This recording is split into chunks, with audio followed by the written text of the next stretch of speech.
let's talk about a man who wasn't a politician, not a revolutionary in the usual sense. Now, he was something far rarer. He was the man who taught entire nations how to spend their way out of despair. We're talking about John Maynard Keynes, and he didn't just change economics, he literally rewired the operating system of capitalism itself. Okay, so to really get this, you have to understand how things used to be.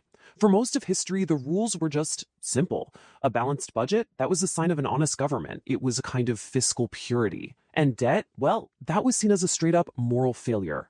But Keynes, he comes along and flips this entire moral script on its head. He argued that in a crisis, spending wasn't reckless, it was responsible. He actually made debt sound like a duty.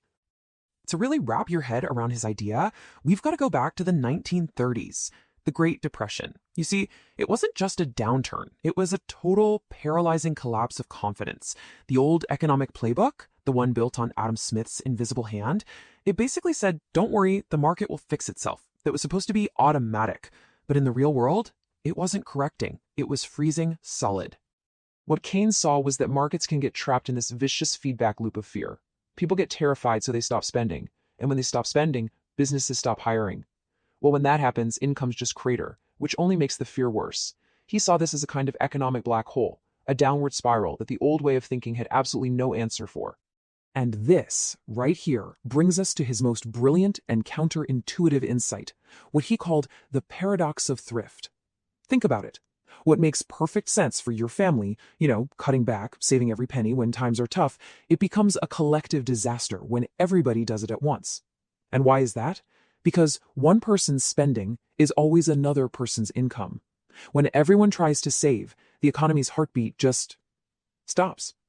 So Keynes proposed something that at the time sounded like pure madness. He argued that if private demand completely collapses, then public demand must step in to take its place. The government, he said, had to become the spender of last resort, borrowing money just to inject cash back into the system and get the machine started again.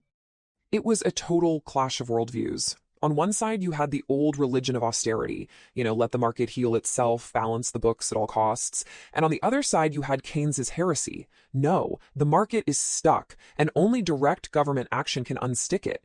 He even went so far as to reframe saving during a crisis, not as something virtuous, but as something that was actually fundamentally selfish. Keynes used this really simple but powerful metaphor to explain his point. He said the economy is like a car. In normal times, sure, the private sector drives it. But when it stalls, like it did in the Depression, the government has to be the one to turn the key and get some gas in the engine. The goal isn't for the government to drive the car forever, but just to get it running again so the private sector can take back the wheel.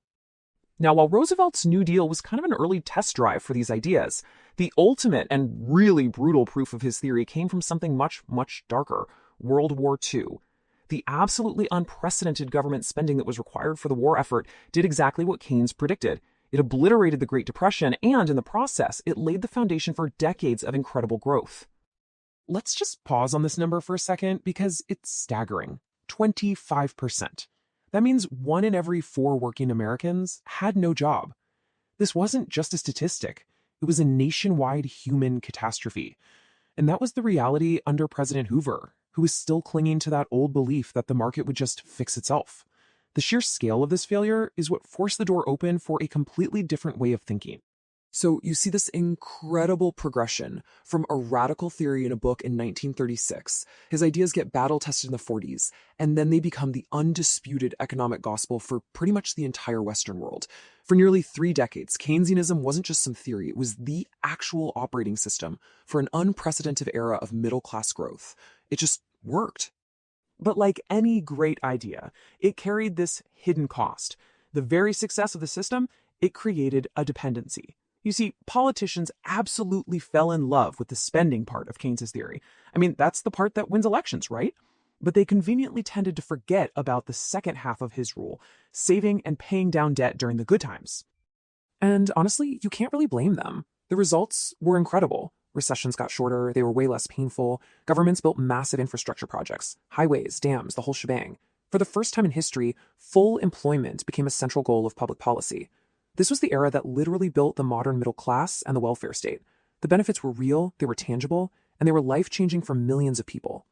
So here's the crucial turning point. While all of this amazing progress was happening right there on the surface, this invisible side effect was brewing underneath it all. The system was quietly becoming addicted to stimulus. The medicine that was designed for emergencies was slowly becoming a daily vitamin. And that addiction finally came home to roost in the 1970s with this economic monster called stagflation. This was something that just wasn't supposed to happen. According to the theory, high inflation and high unemployment were opposites. You couldn't have both at the same time. But then the oil shocks of that decade just broke the model. Governments tried to spend their way out of the problem, but this time, the spending just made inflation worse. The magic was gone. For a while there, it really seemed like Keynes was dead and buried, replaced by these new theories like monetarism, the idea that controlling the money supply, not government spending, was the key. But here's the thing about economic ideas. They never really die. And sure enough, when the 2008 financial crisis hit, that old Keynesian reflex, it came roaring back with a vengeance. But the effect this time around was different. Instead of funding massive infrastructure projects, a lot of the stimulus came as something called quantitative easing, which basically flooded banks with super cheap cash. Now, that money didn't really flow to factory floors or Main Street. It flowed straight into financial markets. And the impact is crystal clear when you look at it.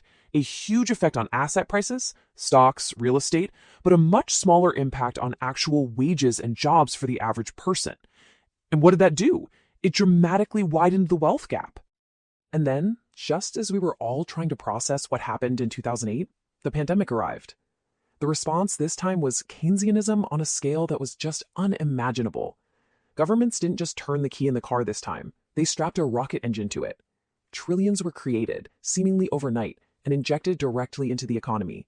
We're talking direct checks, loans, a global experiment in pure fiscal adrenaline.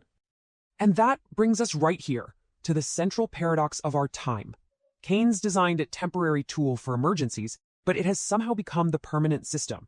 It seems like we can't function without it, but at the same time, the side effects of constant intervention are making the entire system more and more fragile. This is the modern playbook, isn't it? A crisis hits, the government borrows and spends on a massive, almost unbelievable scale. Financial assets inflate, which stabilizes the system for a little while. And then we just kind of wait for the next crisis so we can do it all over again. The state is no longer the spender of last resort, it's become the spender of first resort. And here is the great, biting irony of it all. Keynes's most famous quote, "In the long run, we are all dead," was a call for urgent action. He was arguing against waiting for some theoretical long-term market correction while people were suffering right now. But today, that phrase has been twisted into an excuse, a kind of permission slip for governments to just push the consequences endlessly into the future. So, what's the final legacy here? John Maynard Keynes gave governments a powerful, maybe the most powerful, tool ever invented to fight economic despair. He gave them a way to keep belief alive when all hope seemed lost.